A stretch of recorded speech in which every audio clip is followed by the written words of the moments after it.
Hello बच्चों, कैसे हैं आप सब? आप सबों को अपने YouTube चैनल पर स्वागत है। आज हम लोग एनसीईआरटी सीरीज के प्रश्नावली 4.3 के सभी प्रश्नों को हल करने वाले हैं।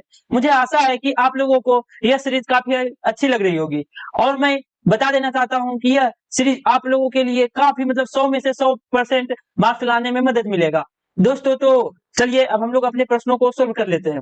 और साथ ही साथ मैं बता देना चाहता हूँ, पहले यह एनसीईआरटी सीरीज खत्म हो जाएगी, उसके बाद मैं आप लोगों के लिए थ्योरी प्लस सारे पीवाईक्यू को प्रैक्टिस के लिए एक और सीरीज लाऊंगा, जिसमें सभी प्रश्नों को आसानी पूर्वक से हल करवाऊंगा। और मैं इस सीरीज में यह देख रहा हूं कि आप लोगों को जितना आसानी से हो सके बारीक से बारीक तरीके से समझा सकूं।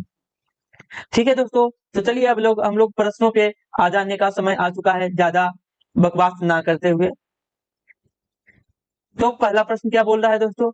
निम्न द्विघात समीकरणों के मूलों की प्रकृति ज्ञात कीजिए। यदि मूलों का अस्तित्व हो तो उन्हें ज्ञात कीजिए। तो मूलों का प्रकृति मतलब हो गया दोस्तों कि डी का मान निकालना है और उसमें बस यही चेक करना है कि वो निगेटिव है कि पॉजिटिव है या इक्वल टू 0 है। तो चलिए मैं उससे पहले आपको बता देना चाहता हूं कि यदि यदि डी निगेटिव हो तो क्या होता है? मूल ज्ञात नहीं हो सकता है, मूल ज्ञात नहीं हो सकता, नहीं हो सकता। और डी बराबर 0 हो तो इसमें क्या होता है? मूल दो मूल है, दोनों दोनों मूल समान होंगे, दोनों मूल बराबर होंगे, दोनों मूल बराबर होंगे। ये मूल होता है क्या दोस्तों? मतलब द्विघात समीकरण में x का वह कौन सा मान रखे जिससे वह समीकरण को सेटिस्फाई कर जाए, मतलब इक्वल टू 0 आ जाए। यदि डी ग्रेटर देन 0 है तो मूल निकलेगा, मूल निकलेगा, लेकिन बराबर नहीं होगा, लेकिन बराबर नहीं होगा, मतलब कि असमान होगा, असमान असमान होगा। ठीक, चलिए अब हम लोग प्रश्नों पे चल देते हैं। प्रश्न में क्या बोल रहा है? 2x² माइनस 3x प्लस 5, ठीक, इक्वल टू 0 लिखना भूल गए दोस्तों, क्योंकि समीकरण है तो समीकरण में तो 0 होगा ही ना, बहुपद है नहीं। बहुपद और समीकरण में क्या अंतर है मैंने आपको बता रखा है, आप लोग वहां पिछले वीडियो में जाकर देख सकते हैं। तो x² minus 3x plus 5 equal to 0। तो इसमें a का मान क्या हो गया दोस्तों? a का मान हो गया x² का गुणांक 2 हो गया, b का मान क्या हो गया? -3, c का मान क्या हो गया? 5। ठीक, अब हमें क्या निकालना है? विभक्ति का। विभक्ति का क्या होता है दोस्तों? d b² माइनस 4ac, वो निकालना है। तो -3 का स्क्वायर माइनस 4ac, 4 गुने 2 गुने 5, 9 माइनस 5 का 20 दूना 40। इसका मान क्या हो गया दोस्तों? निगेटिव है, -31।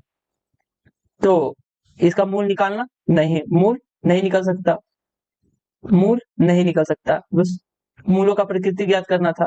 तो मूलों का प्रकृति क्या? कोई हल नहीं है, कोई हल नहीं होगा मूलों की प्रकृति, कोई हल या कोई मूल नहीं होगा, कोई मूल नहीं होगा।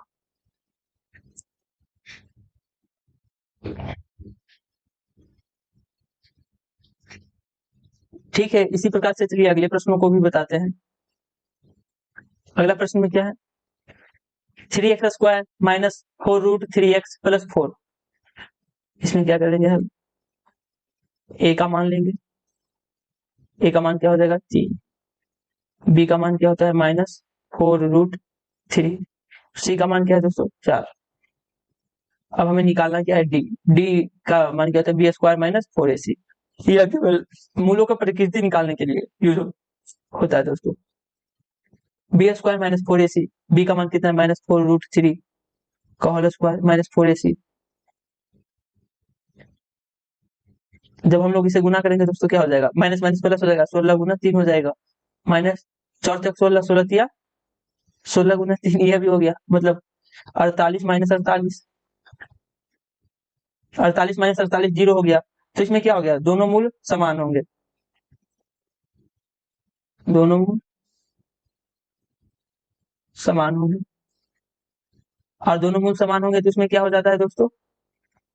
मूल का मान क्या आ जाता है? मूल बराबर फॉर्मूला क्या है? -b/2 है, -b/2 है। ठीक, चलिए अब b का मान रख देते हैं -4√3 बटा 2a का मान 3, 4√3/6।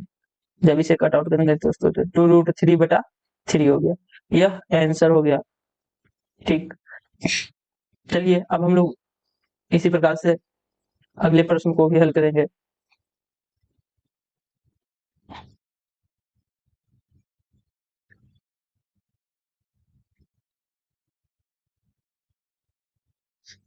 अगला प्रश्न क्या है, 2x², हाँ ये आपको आंसर में जब इसे आप हल कीजिएगा प्रॉपर 2√3/√3 कर सकते हैं, क्योंकि आप आंसर मिलाइएगा तो फिर नहीं मिल पाएगा, तो ये हो गया √3 कट गया, ये क्या हो जाएगा दोस्तों 2√3 आंसर। बात तो दोनों बराबर ही है। चलिए अगले प्रश्न को हल करते हैं। 2x² - 6x + 3 हल करेंगे। तो a का मान क्या है दोस्तों, a का मान है 2 और b का मान क्या है -6, तो और c का मान क्या है दोस्तों, c का मान है 3। अब क्या हमें निकालना है डिस्क्रिमिनेंट, जिसे मतलब हिंदी में कहते हैं विभक्तिकर। क्या निकालना है, विभक्तिकर, जिसे हम पहले क्या करना है, मूलों की प्रकृति ज्ञात करना है, मूलों की प्रकृति। तो d = b², फॉर्मूला लिख लेते हैं ताकि आपको याद हो जाए, b² - 4ac, 4ac -6 का स्क्वायर -4ac, 4 × 2 × 3, 36 माइनस 4 × 12 × 24, ये कितना हो गया दोस्तों 12। तो ये क्या आ गया, ग्रेटर देन 0 है, तो क्या हो गया दोनों मूल अलग अलग होंगे, दोनों मूल अलग अलग होंगे, अलग अलग होंगे, दोनों मूल अलग अलग होंगे। ठीक, तो आइए अब डी का मान निकाल लेते हैं फॉर्मूला बेस्ड पे, -b + √d/2a होता है। डी का मान क्या होता है दोस्तों, b² - 4ac, तो -b का मान क्या है 6, -6 हो गया, और डी का मान क्या है 12, √12 कर देते हैं। a का मान क्या है 2, 6 ± √12/4,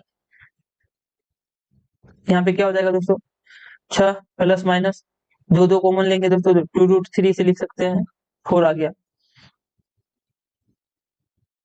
अगले पेज पे इसे हल करते हैं, 6 + 2√3 बटा कितना है दोस्तों 4, यहाँ पे 2 कॉमन लेंगे दोस्तों, तो क्या हो जाएगा 3 + √3/4।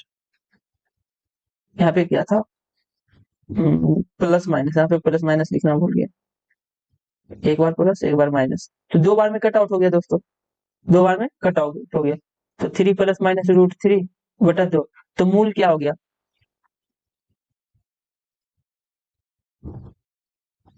मूल हो गया दोस्तों 3 + √3/2, और एक आ गया 3 - √3/2, आंसर हो गया हम लोगों का। आंसर को एक बक्से में पैक कर देते हैं ताकि आपको दिखाई दे दे अच्छी से। चलिए अब हम लोग अगले प्रश्न पे चलते हैं।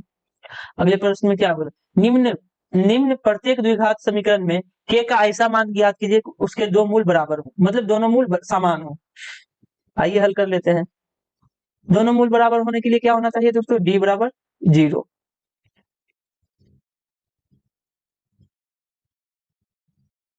दोनों मूल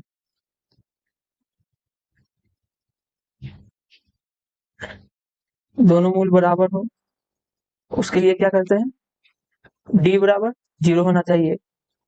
ठीक, और d का मान क्या होता है दोस्तों, b² - 4ac।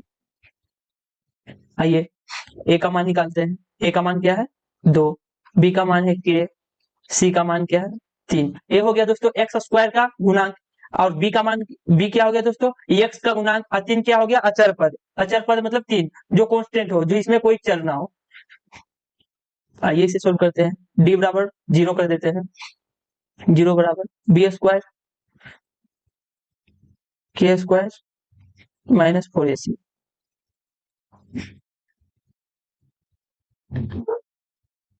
चतिया 12, 12 दूना 24। अब क्या करेंगे, चर पद को एक साइड, अचर पद को एक साइड कर देते हैं, k² = क्या गया 24, तो k का मान क्या हो गया दोस्तों ±√24। जब हम लोग इसे हल करेंगे तो कर सकते हैं, 2 दूना 4, 2√6 प्लस माइनस, तो के का मान आ गया, यहाँ पे 2 टर्म आ गया के का मान। ठीक है, चलिए इसी प्रकार से अब हम लोग अगले प्रश्न को भी सोल्व करते हैं। के का मान क्या आ गया दोस्तों, प्लस माइनस √2 6, 2√6 प्लस माइनस 2√6।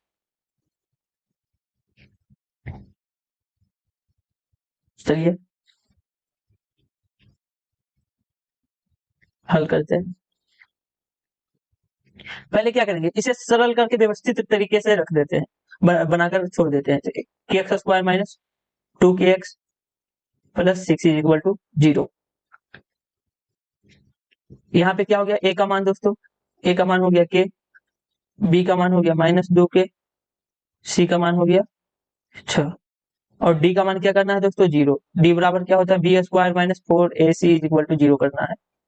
तो बी का मान है -2k का होल स्क्वायर -4 ए का मान है के, सी का मान है 6 इज इक्वल टू 0। तो हो गया 4k square minus 24k is equal to 0। अब इसे क्या करना है दोस्तों, के का मान निकालना है। क्या करना है, के का मान निकालना है। तो आइए कॉमन ले लेते हैं, तो 4k कॉमन लूंगा तो क्या हो जाएगा, k minus 6 is equal to 0।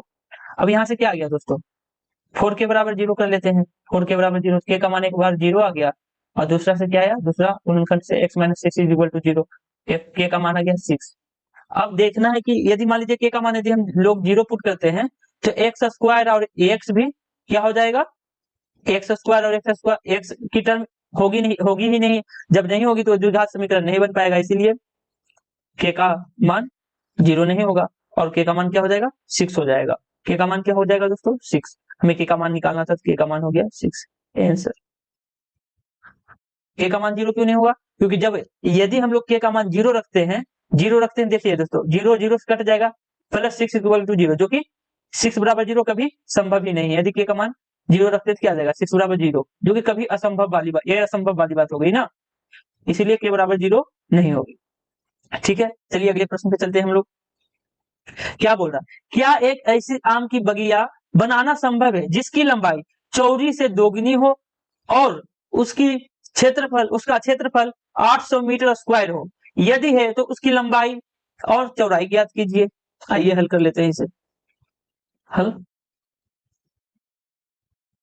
पहले क्या मान लेंगे दोस्तों, जो सबसे छोटा है उसे मान लेंगे, चौड़ाई से 2 गुनी है, तो पहले क्या मानेंगे, माना कि चौड़ाई x है, माना कि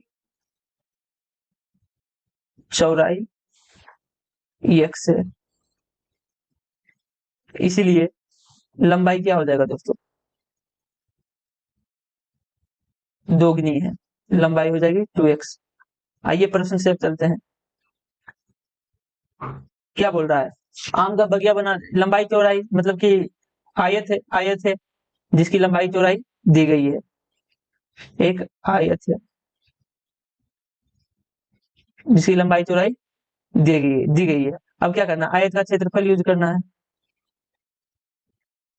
आयत का क्षेत्रफल क्या होता है दोस्तों, लंबाई गुने चौड़ाई।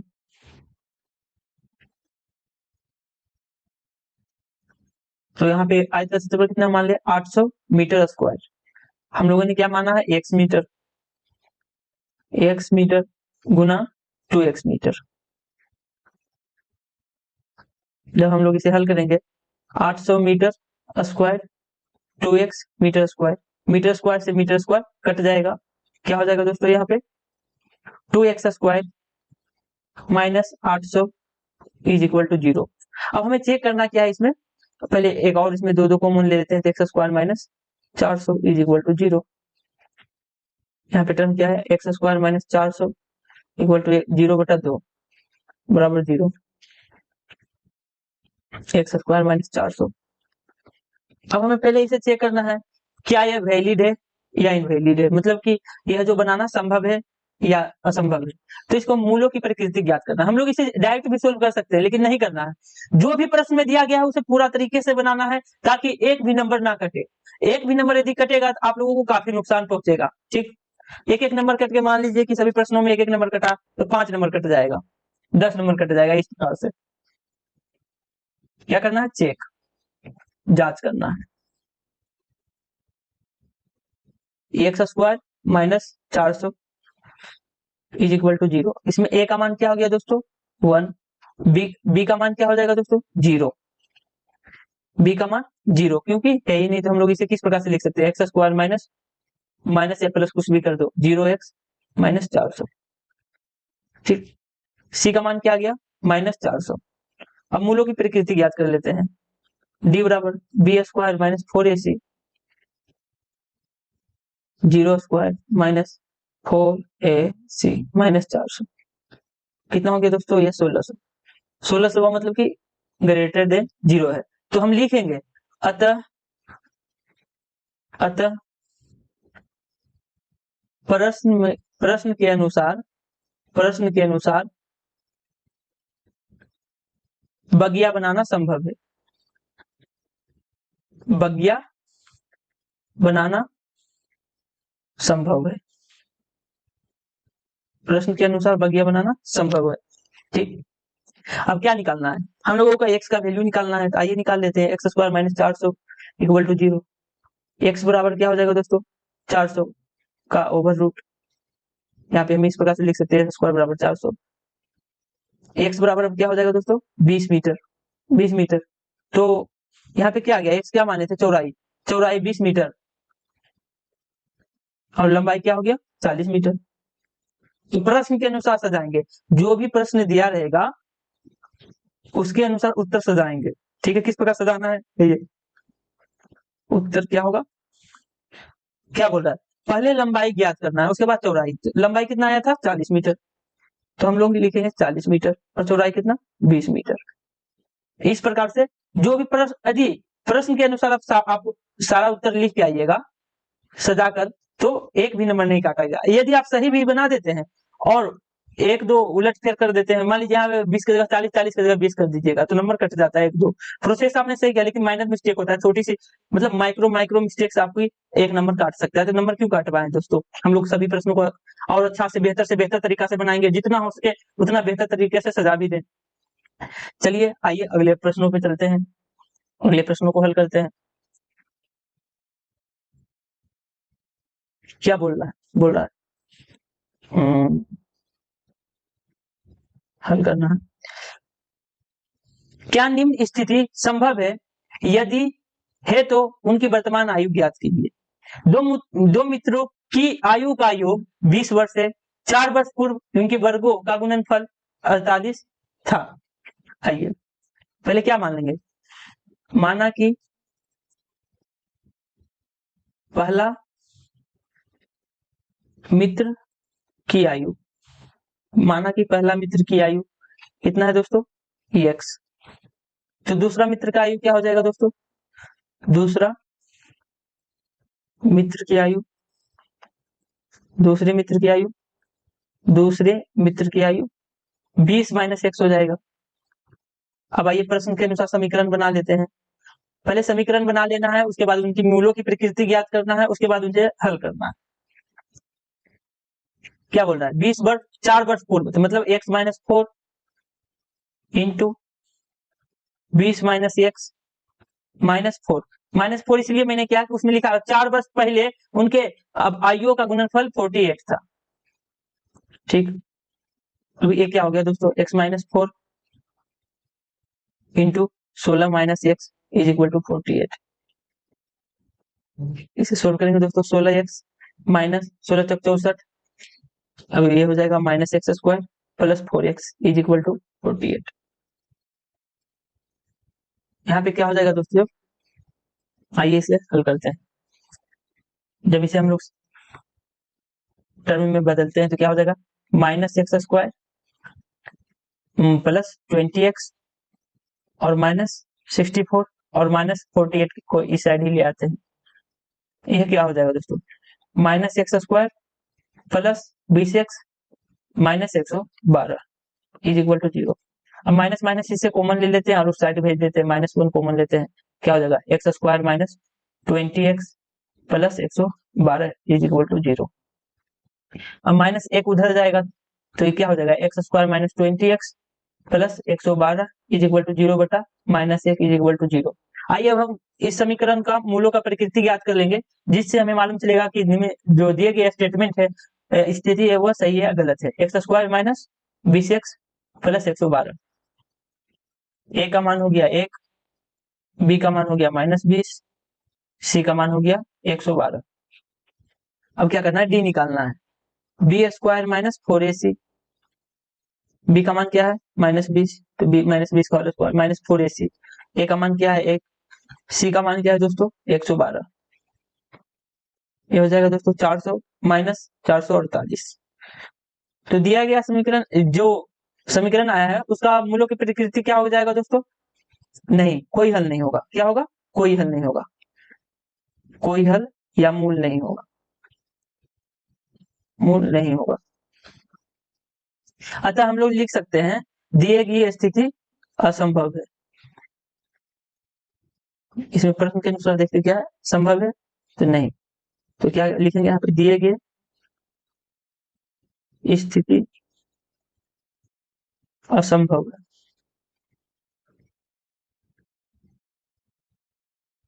असंभव है। इसी प्रकार से अब हम लोग अगले प्रश्न को भी बनाएंगे।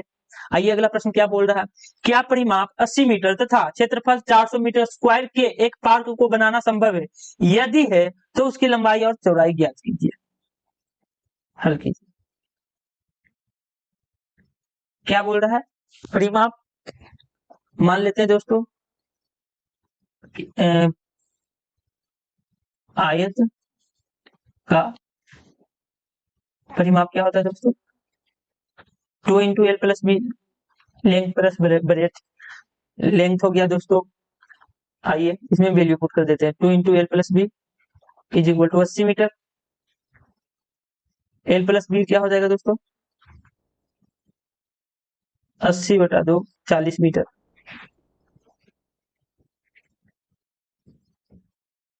एल बराबर क्या हो गया दोस्तों 40 मीटर माइनस बी, एल का मान क्या आ गया 40 मीटर माइनस बी।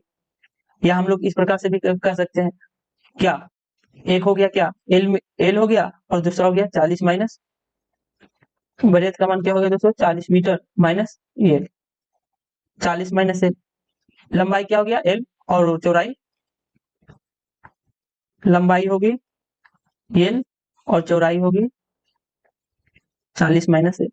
कैसे निकाला दोस्तों, आप यहाँ से देख सकते हैं। पहले क्या किया, परिमाप का फॉर्मूला क्या होता है 2 इंटू एल प्लस बी, उसके बाद हम लोगों ने क्या निकाल दिया, अर्ध परिमाप, अर्ध परिमाप निकाल दिया, तो मतलब कि लंबाई प्लस चौड़ाई हो जाएगा 40 मीटर। अब क्या करें, एक लंबाई आ गया एक चौड़ाई आ गया एक ही फॉर्म में, मतलब कि एल एल के फॉर्म में आ गया।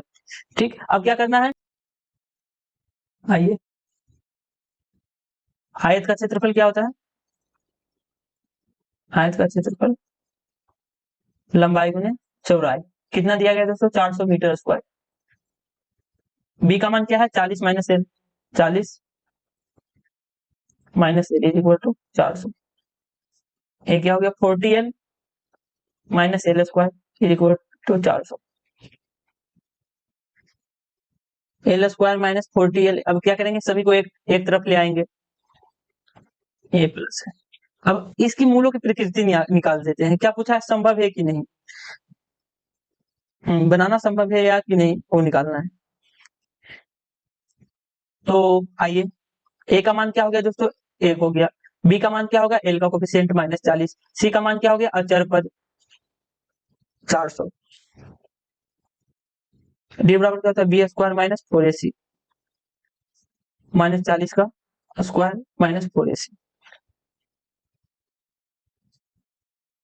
40 का स्क्वायर क्या हो गया 1600 माइनस 1600 इज इक्वल टू 0, मतलब कि निकालना संभव है। अतः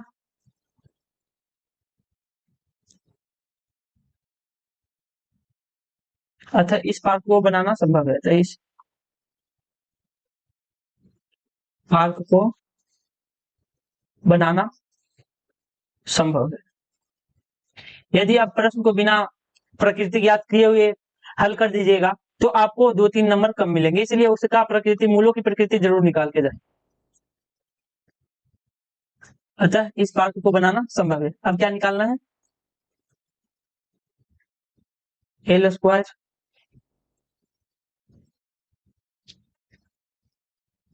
माइनस 40 एल प्लस 400 को हल करना है। तो आइए दोस्तों कर देते हैं। हम लोग इसे लिख सकते हैं -20L -20L। और मैंने -20 में क्यों टर्म किया यूज, वो आप जाके पिछले वीडियो में देख सकते हैं। मैं इसलिए बोल रहा हूँ, मैं यहाँ पे इसलिए नहीं बता रहा हूँ ताकि आपको, आप पिछले वाले वीडियो को देखिएगा तो सारे प्रश्न को भी हल कर पाइएगा और इस प्रश्न को बनाने में भी आसानी मिलेगा और वो ट्रिक्स भी जान जाइएगा। -20L हो गया। यहाँ पे एल कॉमन लेते हैं L-20, यहाँ पे -20 कॉमन लेते हैं दोस्तों, तो L-20 इज इक्वल टू 0। ये क्या हो गया, L-20 का L-20 into L-20 is equal to 0।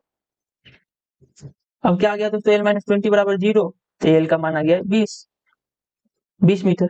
अतः इस पार्क की लंबाई और चौड़ाई सेम है। अतः इस पार्क की लंबाई और चौड़ाई 20 मीटर है। बस हमें यही निकालना था। हमें आशा है कि आप लोगों को वीडियो काफी अच्छा लगा होगा दोस्तों, तो वीडियो को शेयर कर दीजिए और चैनल को सब्सक्राइब कर दीजिए ताकि नोटिफिकेशन आप लोगों के पास पहुंचते रहे। ठीक है दोस्तों, बाय, टेक केयर। आप अपने को स्वस्थ और अच्छे रखें ताकि बोर्ड एग्जाम में किसी भी प्रकार की परेशानी से आपको जूझना ना पड़े। बाय।